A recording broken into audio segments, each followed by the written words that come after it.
తీసుకెళ్లడానికి వారి అనుభవాన్ని వారి శక్తి సామర్థ్యాలను పార్టీ వినియోగించుకుంటుంది.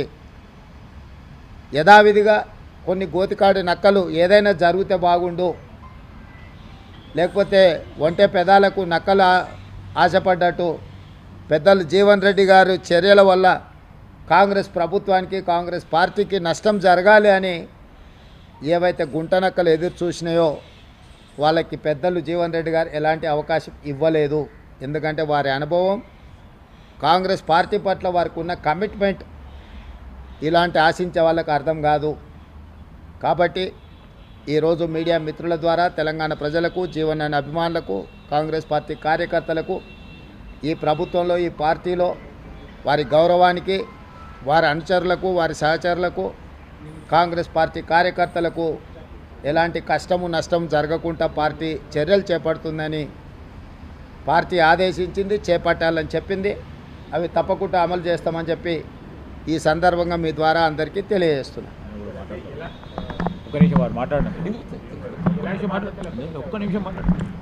పార్టీ నిరంతర ప్రక్రియ.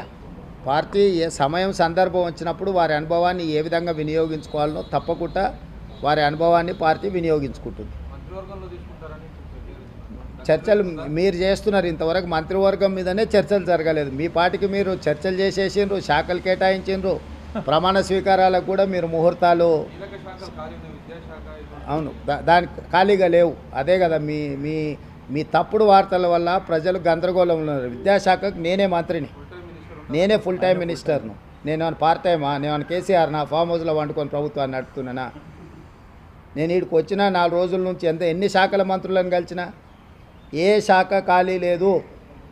అన్ని శాఖలకు మంత్రులు ఉన్నారు. నా దగ్గర ఉన్న శాఖలకు నేను క్రియాశీలక మంత్రికి ఏమైనా పరీక్షలు నిర్వహించకుండా వదిలేసినామా? 10th క్లాస్ ఎగ్జామ్స్ నిర్వహించలేదా? ఇంటర్మీడియట్ ఎగ్జామ్స్ నిర్వహించలేదా? ఇంజనీరింగ్ ఎగ్జామ్స్ నిర్వహించలేదా? పరీక్షల ఫలితాలు విడుదల చేయలేదా? ఎక్కడైనా గతంలో జరిగినట్టు ఏమైనా లోపాలు జరిగినాయా? నీట్ కానీ, డిఎస్సి నోటిఫికేషన్ కానీ, ఏ పరీక్షలు ఆంధ్రప్రదేశ్లో ఇప్పటివరకు ఎంసెట్ రిజల్టులు కూడా ఇవ్వలే. మేము ఆల్రెడీ ఫలితాలు ప్రకటించేసి భవిష్యత్ కార్యాచరణ కూడా స్పష్టంగా చెప్పినాము.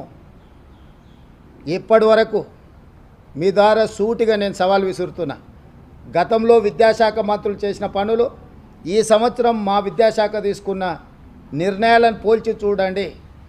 క్యాలెండర్ డేట్ ప్రకారం ప్రతి అంశాన్ని చాలా స్పష్టంగా నిర్దిష్టమైన ప్రణాళికతో ముందుకెళ్తున్నాము.